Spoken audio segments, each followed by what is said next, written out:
কথা দিচ্ছি নিরামিষ সাদা গ্রেভির আলুর দম একবার এইভাবে বানিয়ে নিন, স্বাদে সেরা হবে। ঠাকুরের ভোগেও লাগাতে পারবেন। এমন একটা সিক্রেট মশলা দিয়ে রান্নাটা করব, এতটাই স্বাদ হবে যে একবার যদি এইভাবে রান্না করেন পুরনো সব পদ্ধতি ভুলে গিয়ে বারবার এভাবেই বানাবেন। একেবারে অল্প সময়ে অল্প উপকরণে রান্নাটা হবে, খেতে হবে দুর্দান্ত স্বাদের। তো চলুন আর দেরি না করে রেসিপিটা দেখে নেওয়া যাক। নমস্কার বন্ধুরা, আহারে বাহার রান্নাঘরে আপনাদের সবাইকে অনেক অনেক স্বাগত জানিয়ে শুরু করছি আজকে দারুণ স্বাদের এই নিরামিষ আলুর দমের রেসিপি। নিরামিষ আলুর দমের রেসিপিটা করার জন্য আমি এখানে নিয়েছি 1 কেজি আলু। আলুগুলোকে ভালোভাবে ধুয়ে নিয়েছি। এবার দেখুন একটা কাঁটা চামচের সাহায্যে এভাবে একটু ছিদ্র করে দিচ্ছি, যাতে আলুগুলো ভেতর পর্যন্ত খুব ভালোভাবে সেদ্ধ হয়ে মশলাটা ঢুকে যেতে পারে। প্রেশার কুকারে অনেক সময় আলু সেদ্ধ করলে ভেতরে শক্ত থেকে যায়, এইভাবে যদি ছিদ্র করে দেওয়া যায় তাহলে কিন্তু আলুগুলো ভেতর পর্যন্ত খুব ভালোভাবে সেদ্ধ হয়। এবার আমি নিয়ে নিচ্ছি প্রেশার কুকারে। আপনারা চাইলে কড়াতেও সেদ্ধ করতে পারেন। সেক্ষেত্রে 18 থেকে 20 মিনিট সেদ্ধ করতে হবে এই রকম মিডিয়াম সাইজের আলু হলে। আর প্রেশার কুকারে সেদ্ধ করলে মোটামুটি 4টে সিটি মারলেই হবে মিডিয়াম ফ্লেমে।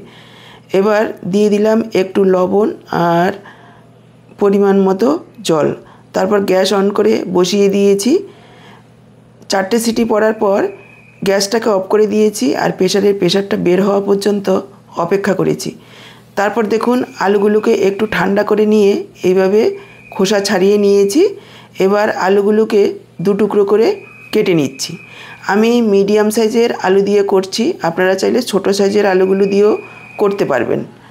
আলুগুলো কেটে নিয়েছি আর এদিকে গ্যাস অন করে কড়াই বসিয়ে দিয়েছি।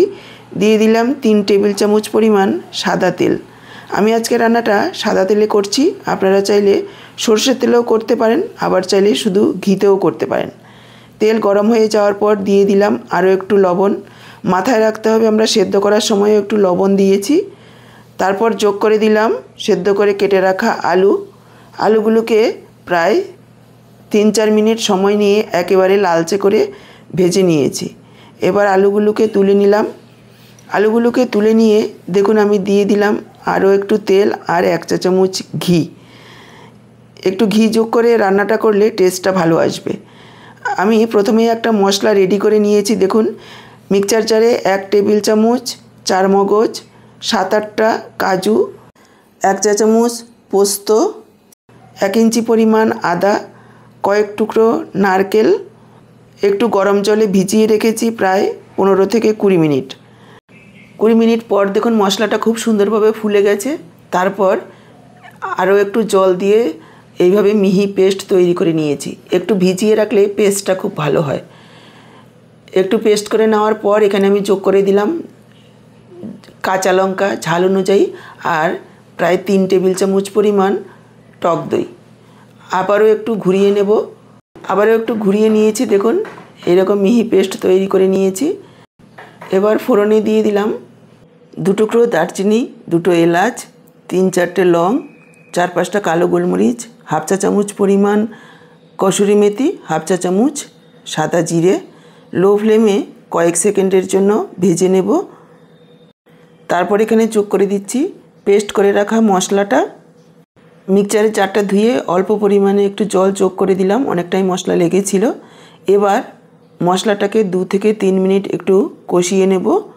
এই সময়ে আমি আরও একটা মশলা রেডি করে নিচ্ছি।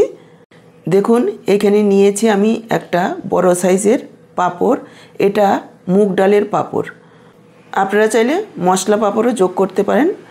এবার পাঁপড়টাকে দেখুন টুকরো করে আমি মিক্সচার জারে নিয়ে নিচ্ছি, একটু গুঁড়ো করে নেব। এটাই সেই সিক্রেট মশলা যার কারণে আলুর দমের টেস্ট দ্বিগুণ হয়ে যাবে। এবার পাঁপড়টাকে দেখুন একটু ঘুরিয়ে গুঁড়ো করে নিয়েছি, একেবারে মিহি করে গুঁড়োটা করবেন।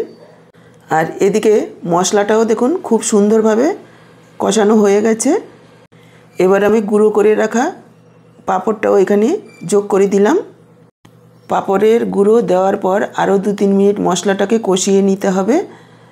যেহেতু পাঁপড় মশলাটা কিন্তু একেবারে শুকিয়ে যাবে, 2 থেকে 3 বার অল্প অল্প জল দিয়ে মশলাটাকে কষিয়ে নিতে হবে, তাহলে মশলাটা খুব ভালোভাবে কষানো হবে। দেখুন আমি এভাবেই 2-3 বার উষ্ণ গরম জল যোগ করে মশলাটাকে কষিয়ে নিয়েছি। যত ভালোভাবে মশলাটা কষানো হবে ততই কিন্তু টেস্ট ভালো হবে। মশলা ভালোভাবে কষানো হয়ে গেলে এখানে আমি যোগ করে দিলাম ভেজে রাখা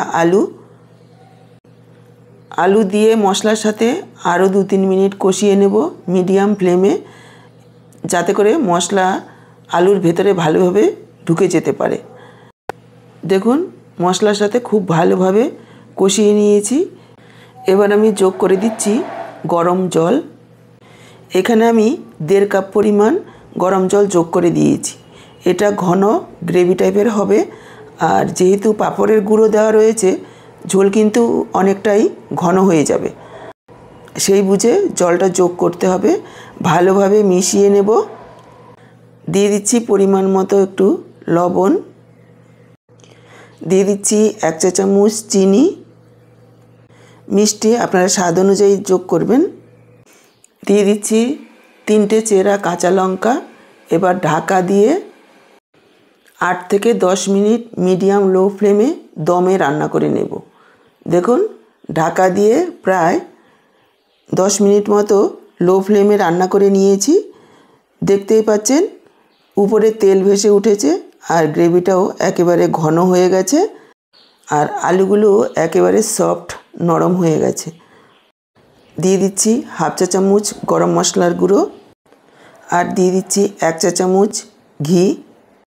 খুব ভালোভাবে মিশিয়ে নেব আর গ্যাস অফ করে ঢেকে রেখে দেব 5 মিনিট, যাতে ঘি গরম মশলার গন্ধটা খুব ভালোভাবে সেট হয়ে যায়।